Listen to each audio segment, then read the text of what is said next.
Okay, so now it's time to put some color on my ceiling, doing the clouds, color on my clouds.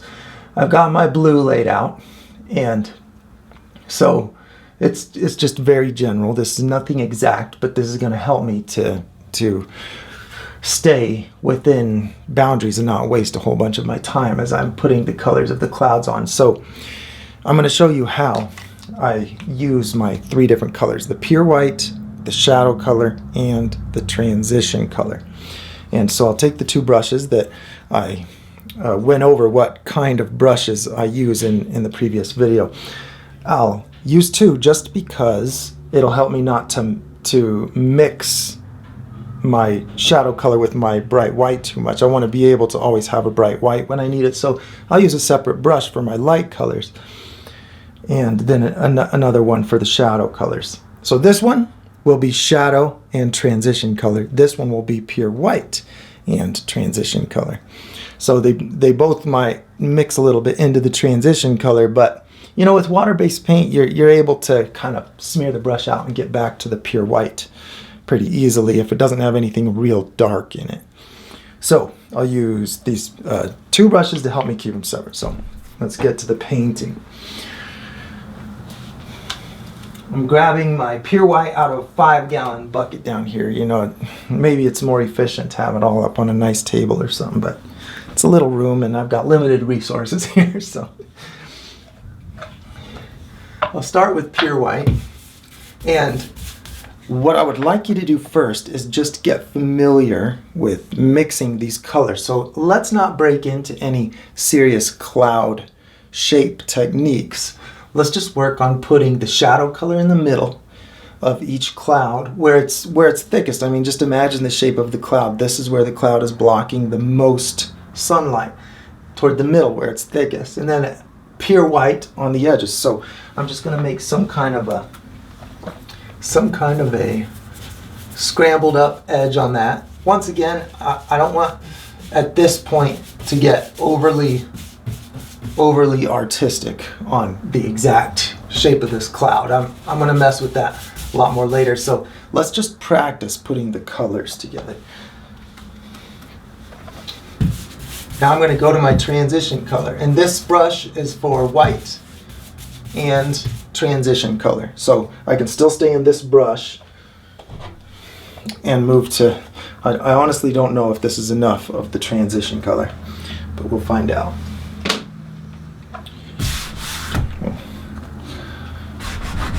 Ooh, I better cover that. The arm of that couch, I got a few splatters on there. What happened to my plastic? I need to be more careful here. Okay, it's still wet, and it's a nice humid day, and that's really helpful. So see how I'm putting it here away from the edge, and I'm using the long end of the brush. See those longest bristles? I point those directly at the ceiling. So I'm pointing those at the ceiling and using those longest bristles to smear my colors around. So when I dip in the paint, I dip those longest bristles in this little can like this. You don't have to submerge that brush in there much at all. So I'm putting that transition color in here and then moving the longest bristles around so that they blend into the white. So you're going to see, just by using these colors and using short brush strokes that mix them together, it'll start creating 3-dimensional cloud texture without even trying to make any individual puffy shapes. So just by repeating this process, you'll become more familiar with the paint mixing, the movement of the brush, and what the colors do, and it'll make it a lot easier on you to put together clouds later on as you get familiar with this simple process. So I think if you start right out trying to make perfect little cloud shapes, then it's just the multitasking that can be overwhelming. So let's stay away from real artistic stuff at the moment, just right now. Just get used to this. Okay, so now a little more of the transition color, and what that's going to do is fade right into my shadow color. But this is a smaller cloud. This is one of my smaller shapes up here.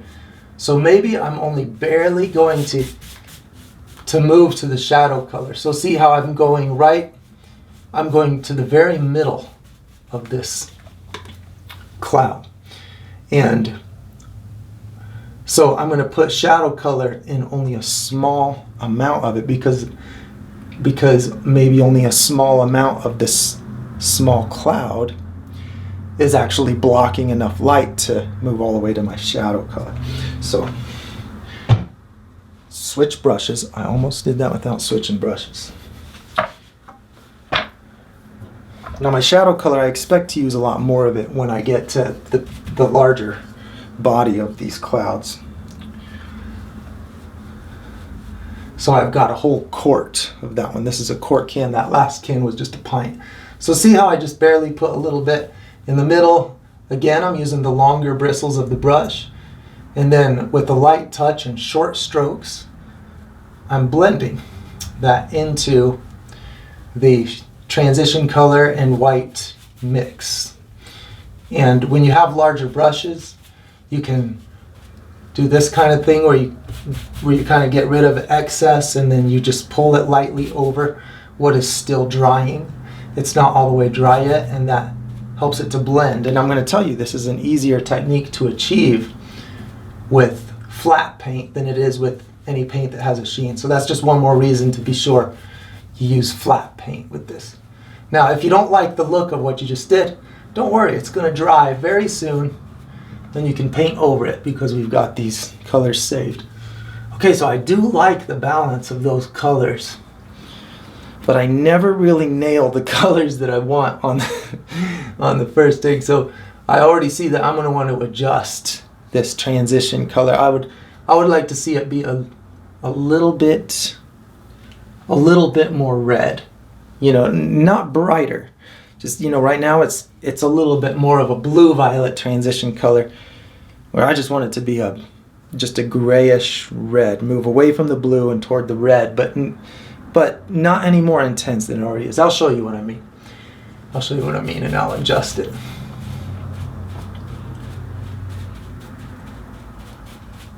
Yeah, I mean, I like that balance. That's cool. Those are good colors, but I'm going to adjust it.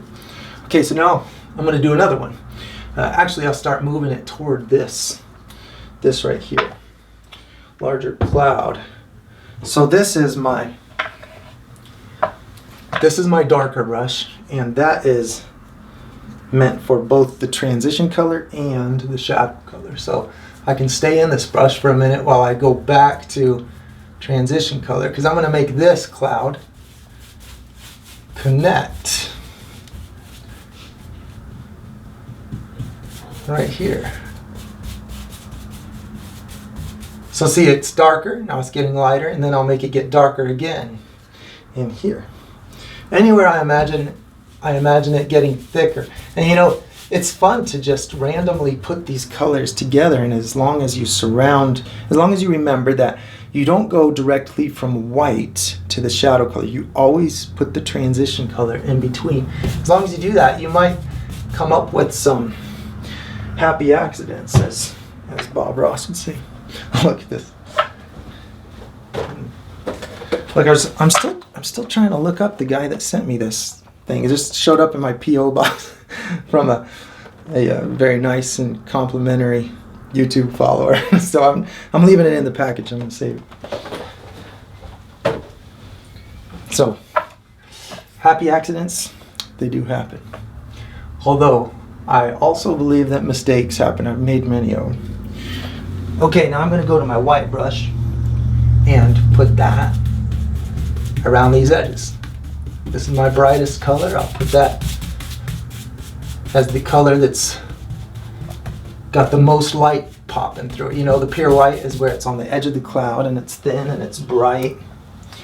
And because this sky has my nice dark blue violet color, I'm hoping that it'll bring out a little bit of an orange glow in my bright white. Just the contrast.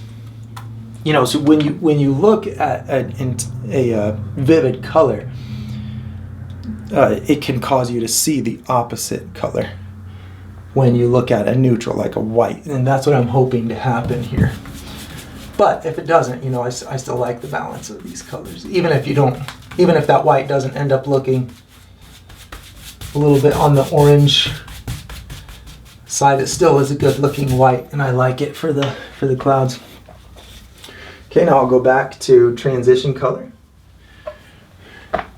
And so now I'm putting transition color, but notice I'm not putting it in a straight line.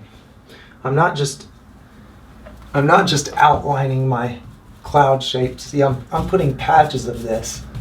So just generally speaking, I have more white at the edge, but this cloud is going to start taking on shape by making some of the bright white in larger areas than others. And watch, I'll even take it in here.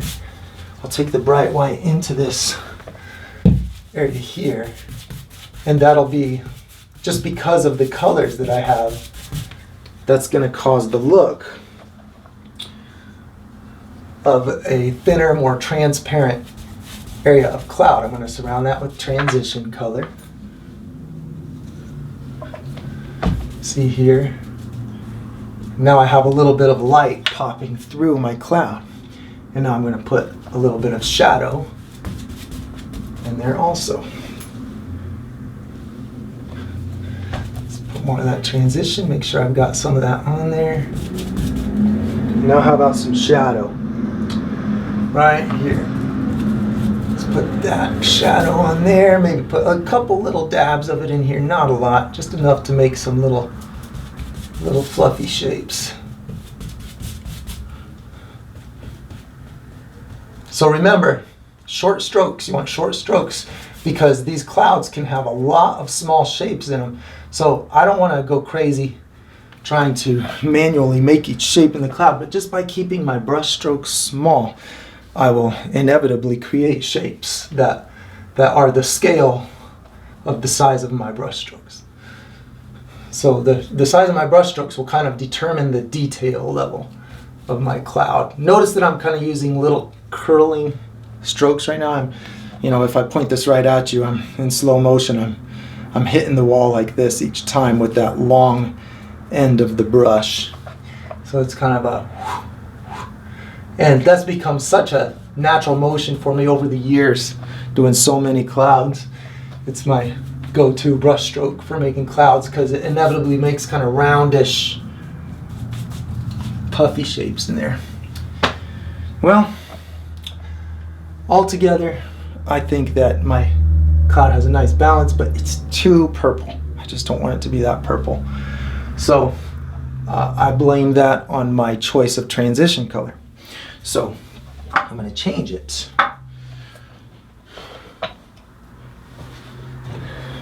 If I just take this transition color and add probably orange to it, then it's going to become a lot more of a I don't know, a light brownish red, gray. No, I don't know. Let's try adding red first. But I still think red is still going to make it a little more violet than I want. And so it'd probably be better if I find some kind of an orangish color. And so if you can just, what I think is best is just to go to the store. These are super cheap. This is just Craft Smart. Here, I'm just going to show you the label. I got it at Walmart, and it's just the cheapest flat paint ever. Actually, I think I got this at Michael's. It was in sets. I got sets of multicolored cheap flat acrylic paint. So that has a lot of pigment in it and is good for adjusting the color of larger quantities. When I don't need to change this real extremely, I just want this to be less purple. But you know what? This is red. I'm going to see if I can find one that's more orange so that I can really steer this away from the violet. It's already violet. If I add some orange, it'll still be a little bit violet, but the yellow that's in the orange will cancel out any bluish hue, make it a grayer and more brownish. What do you call a light brown violet? That's what I'm going to make this.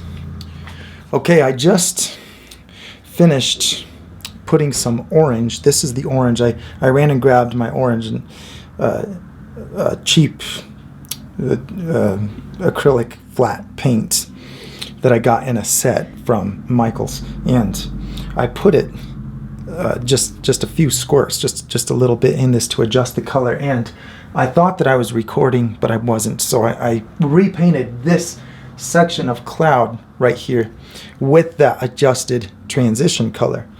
And this area I did not repaint. So that's still the one that I just finished. This one I adjusted with this transition that has more orange. So you can see that there's this slightly, you know, what would you call it? Maybe just a little bit more brownish hue to these lighter areas, these medium tones that are in between the shadow and the light. And that's what I want. I want that little bit of more kind of, I don't know, golden brown kind of a look to that white.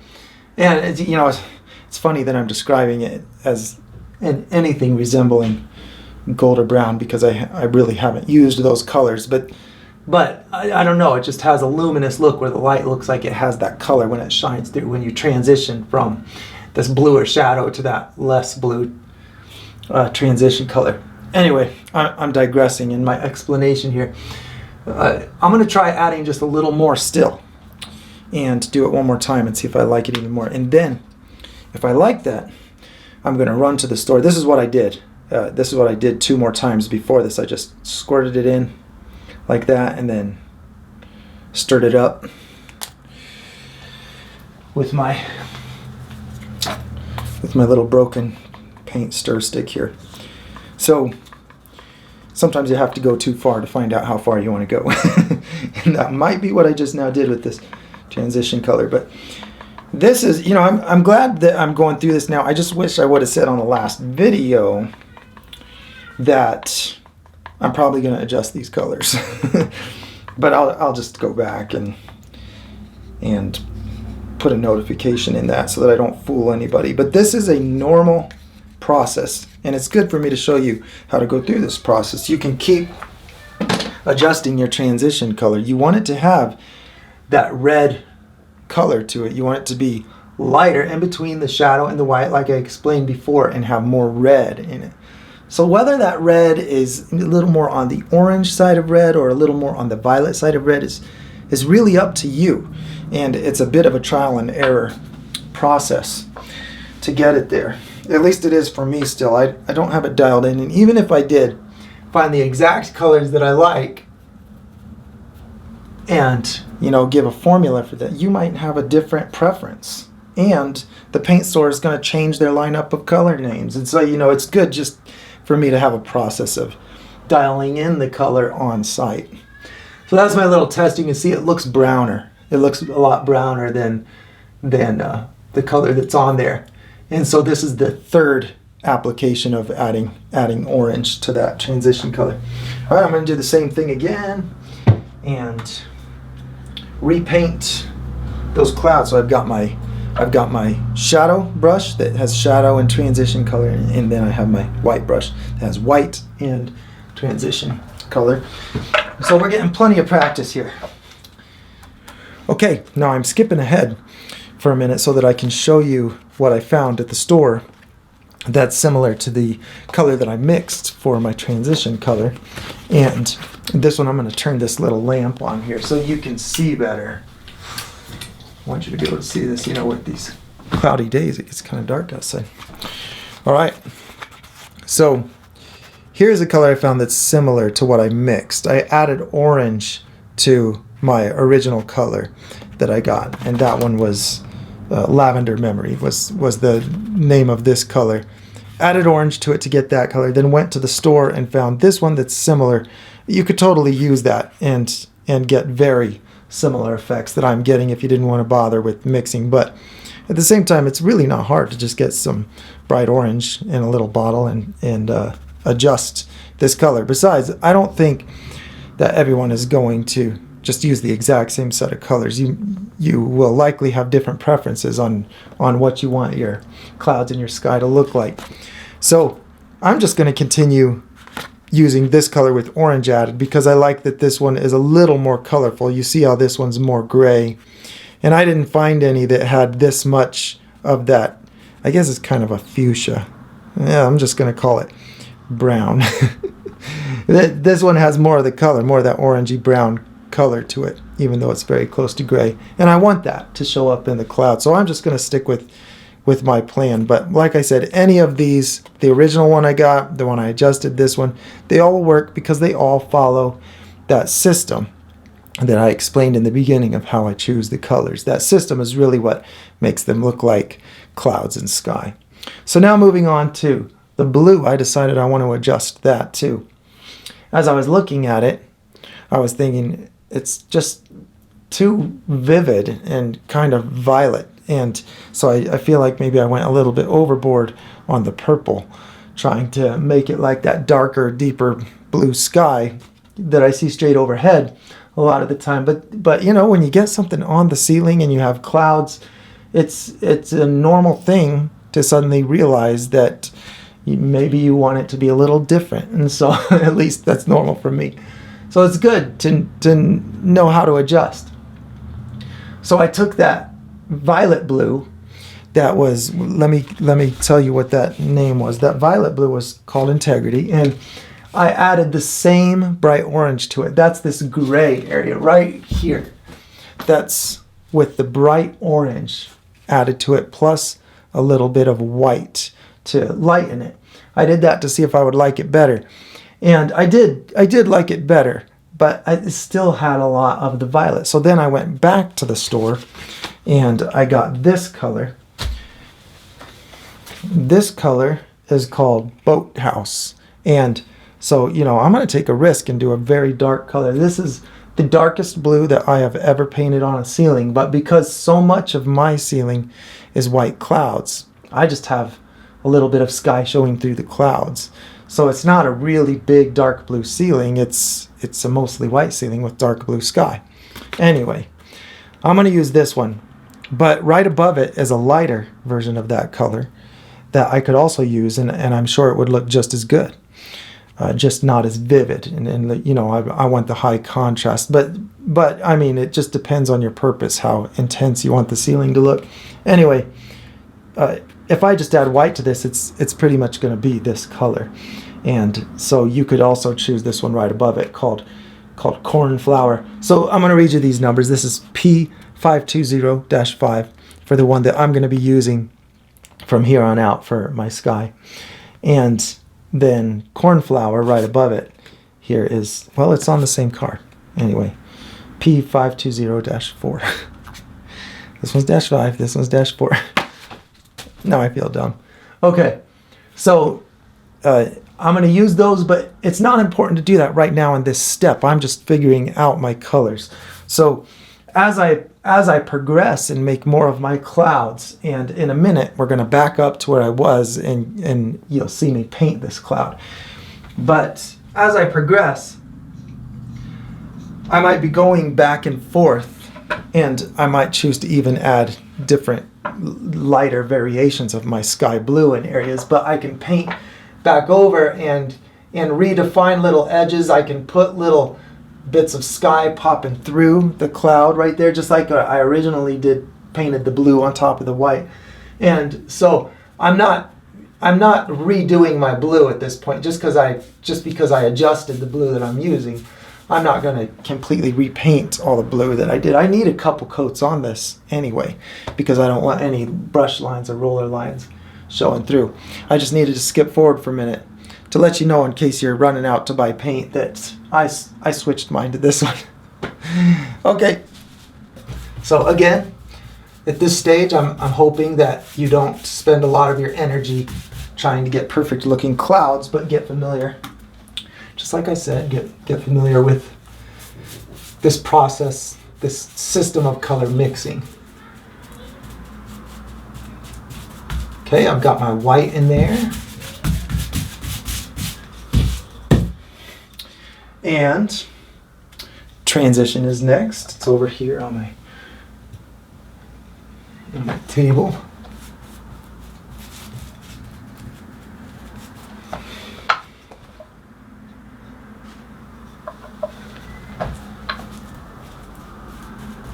Yeah, I think this is the best so far, for sure. I'm not going to go any more than that, though. Man, what do you call this color? There must be a name for this. Somebody tell me. You know, I'm not like designers that know the names of these complex mixes of several primaries. You know, where you get I only know how to call this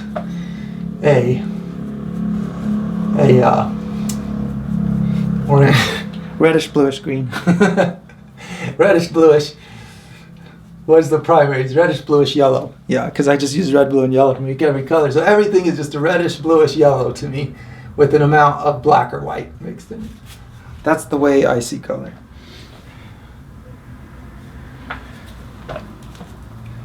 It's just a different mix of the same primaries. All right, I'm adding the shadow now, and I accidentally did that with my white brush. I do that all the time. So now I'm going to need to rinse my brush to get my nice bright whites again. I don't know, I might be able to just clean it off with this, but I'll probably just rinse it because it's been a while now. Okay, I'm switching to my shadow brush. It's getting jealous down here. It wants some of the action on this ceiling, so I'm going to use my shadow brush and put some color up in here and try to scribble a little bit to get some interesting cloud shapes. Everywhere I've got the shadow, I'm not putting the shadow anywhere, and I'm just reminding, I already said this, I know, but I'm not putting the shadow anywhere that I don't already have my transition color. So in not very many places on this ceiling will I have that shadow color all by itself. And that's why when I first pick out a shadow color, I have it on kind of the bright colored side, because it loses a lot of color when it mixes with this and becomes more gray.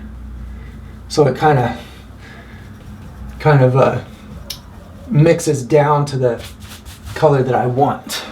I get it. I choose a color that's more vivid than what I want my end result to look like.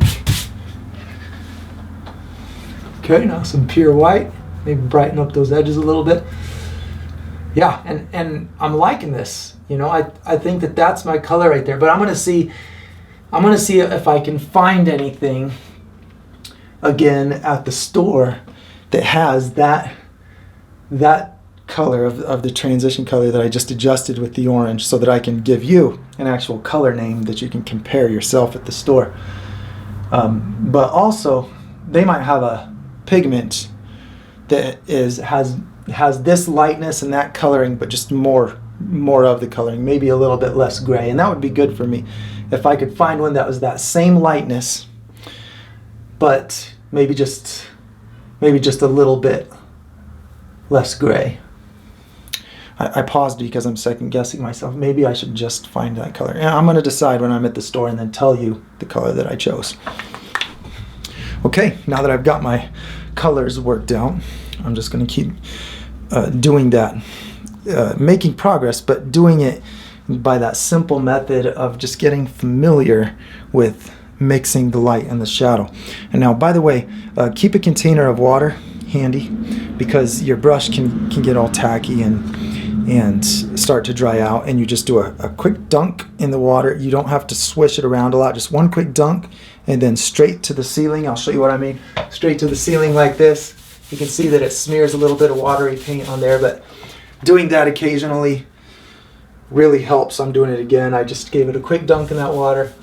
Just helps keep the bristles loose, bendable, workable, you know, just so your brush doesn't get all stuck together.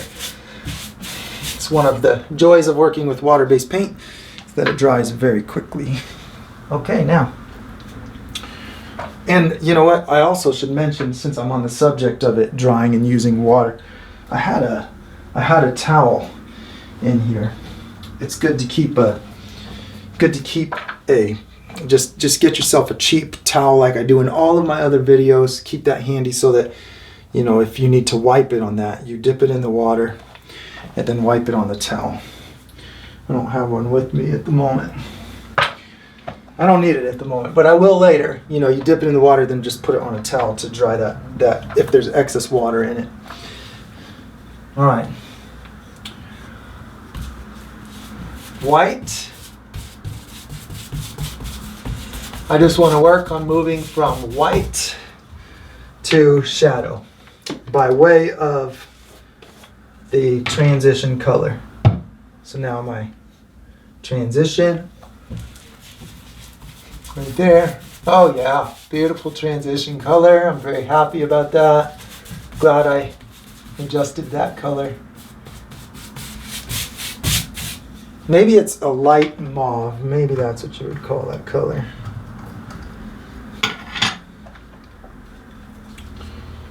Now, if you feel like there's something I'm missing, you know, in explaining how I'm doing something, just let me know. Sometimes I forget to explain some little twist of the brush that I'm doing without knowing it. But, you know, I really think that this is my basic brush handling workflow is using the longest bristles pointed right at the wall like this. Not like this, you know. Yeah, I can paint like that for sure when I'm trying to cover lots of ground, you know, or maybe when I'm blending like this. I like to do that. But when I'm just mixing together small brush strokes, this is my go-to method here. And you can see that I'm kind of curving each stroke like that. So I think it's helpful to just spend some time getting used to that process. Let's put some more white right in here because I don't have to only put the white around the edge. Clouds can be a conglomeration of many clouds, so let's just put a light spot showing through. And I'll always use transition color before I go to shadow color. So that goes white to my transition, and then here's my shadow.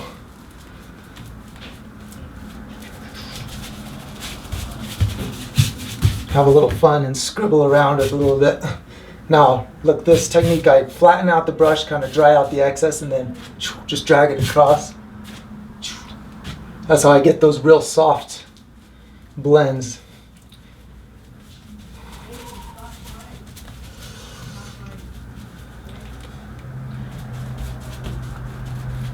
Now, I didn't imagine, I'm going to make that. When I first started out, I didn't imagine a cloud this shape. I'm just, you know, I'm seeing what happens by just going with this system. See how I take this shadow and I come across my light color a little bit. So it's not like I'm not breaking my own rules a little bit. I said not to put it directly on the white, but I did, you know. It's because once I have the system established, maybe I want to make it look like some of this dark cloud is drifting across there or something. You know, find out how much you can break the rules. That's why rules exist, is so you can break them. Okay, let's go. Like this.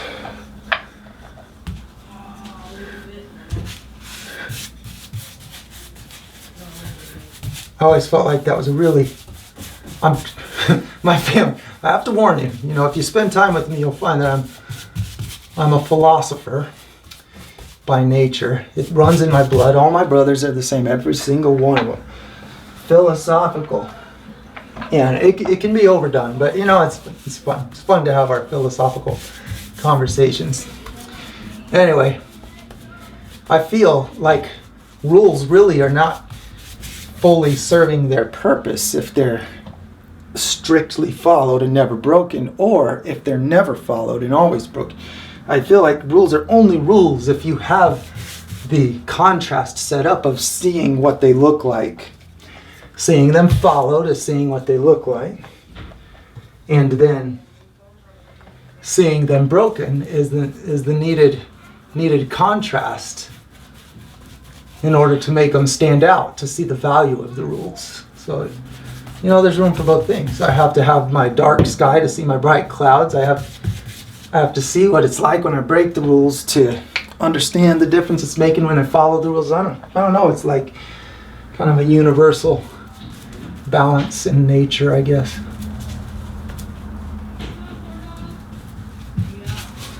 All right, that's enough philosophy. Let's have fun painting clouds. It's light. Let's keep the mood light. We're painting clouds.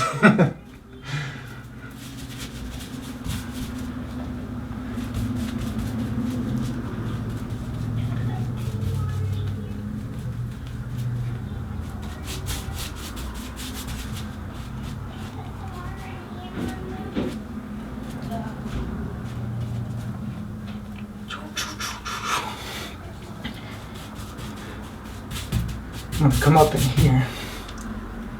Now down here by the wall, since that, you know, if I want that to look like the base of a bigger color, that's where I'm gonna put the most shadow color. That's where I'll really pile it on. So I'm gonna do that now. Transition. Let's blend that right into these colors that I already have going.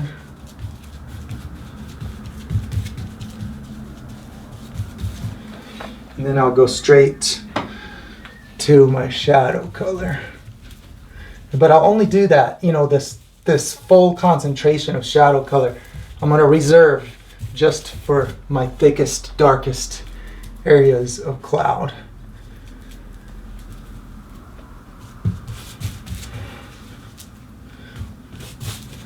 It's fun to scribble around, and then after you scribble, you kind of drag across it to blend it.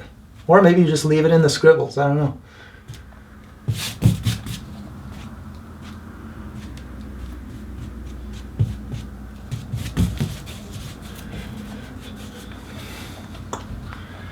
Yeah, I like that. Okay, let me get more of this color.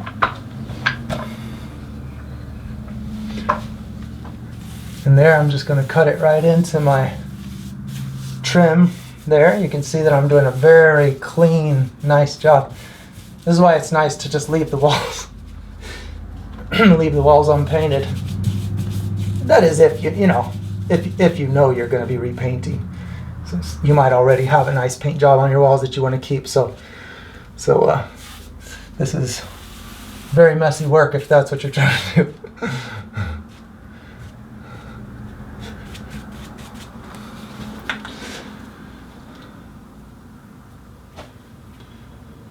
Cool, like that. Now I'm going to go up here.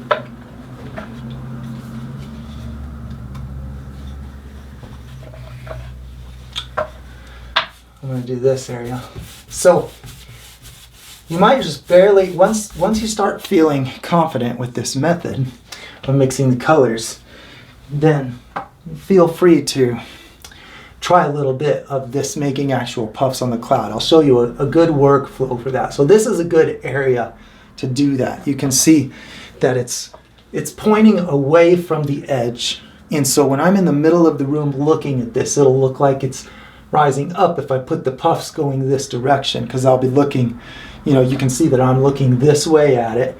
So I'm going to see it rising, and I can give it some three-dimensional depth. When I walk in the room, you know, the door's behind you. And so you'll see, oh, let's move the ceiling fan blade right there. So you'll look over. Okay, let's move the ceiling fan blade again. Right? Let's just move the camera, how about? So you can see how that puff, the one on the left side there, looks like it's going upward when you're looking at it at this angle. So if I shade it, and it especially looks like it's going upward now because it's still bright white and there's shadow that's further down. So it's starting to take a 3D effect. Whereas the one right next to it on the right is equally lighted all the way around the top and the bottom. So it doesn't really look like it has the same kind of three-dimensional effect. That one looks like you're directly under it. So after I get these in place, I will be adding those bright white tops to the appropriate places. But right now, let's not make it a big headache. But I'll just show you how to, you know, if you're just going through and adding these colors to clouds and you see a spot that you know you might want to make stick up like that, I'll show you how I do it. So let me put this back here. I want to show you, I don't want to just have you see a cloud start looking like a cloud. You know, I'm moving the angle of the camera so that you can see I'm just using a system. I'm not looking at it and gradually saying, now that looks more like a cloud as I work it, you know. I'm just using a system. So white is first.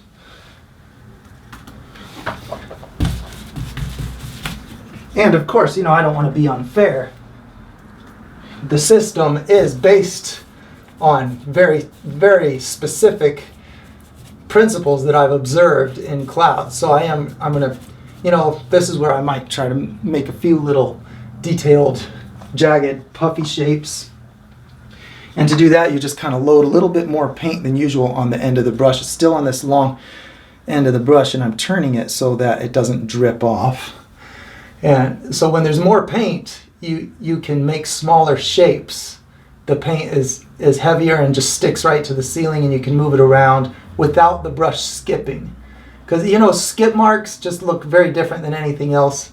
They don't look as much like clouds. So I feel like if you have more paint on the end of the brush and you don't get the skipping of the brush, it just looks a little bit more like a natural edge. And the edges of clouds, especially, you know, at the distance we see them, they can be sharper than any blended edge. You know, your instinct is to blend the edges of the clouds everywhere. But that'd be like if your vision was blurred. I mean, when you look into the sky, there's some very razor sharp edges on a lot of those clouds, especially these puffy kind.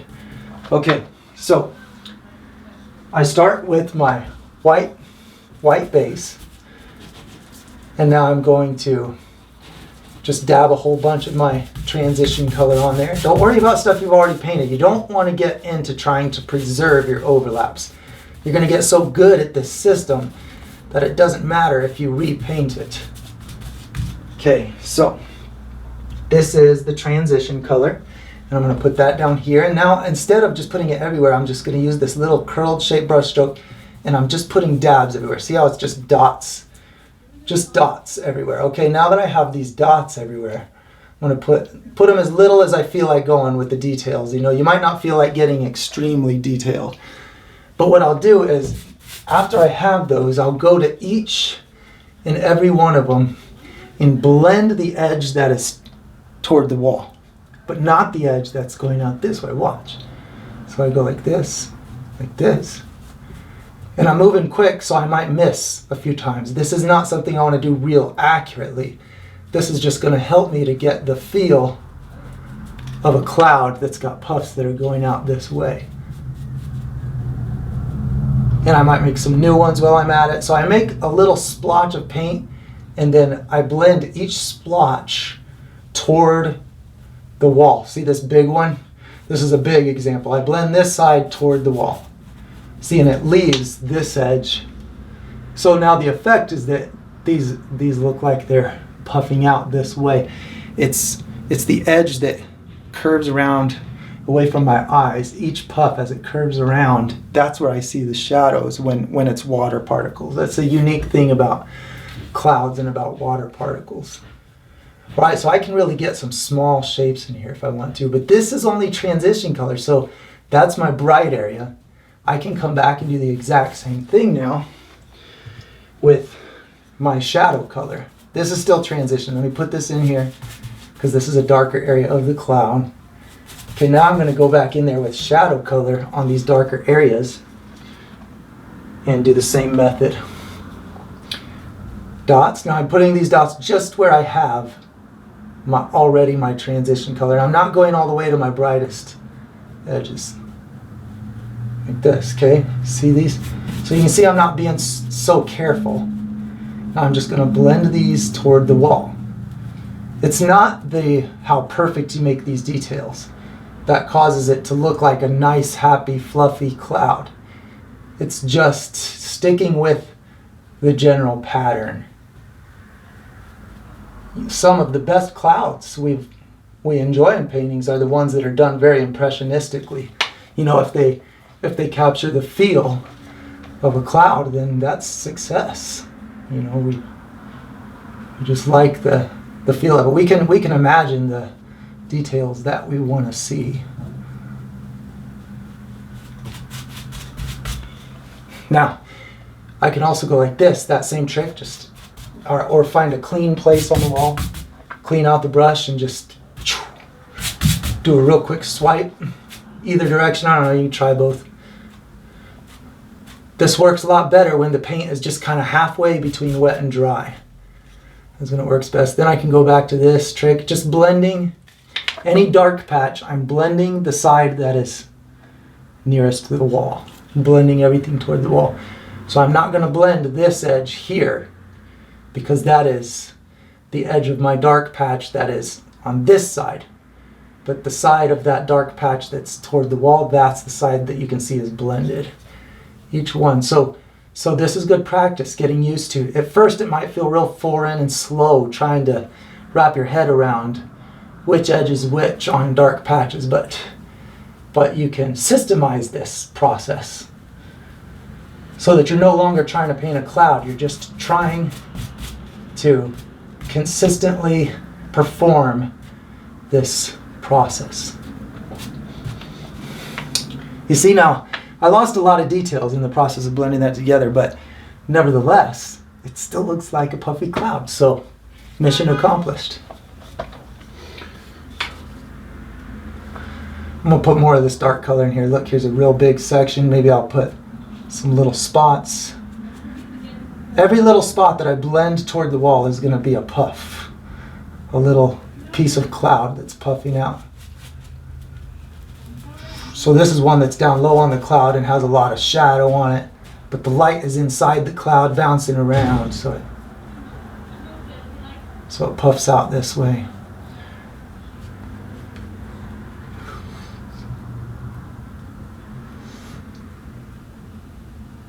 So you can try that at your discretion. You know, I can promise you that this is something that gets easier with repetition as you get familiar with this process.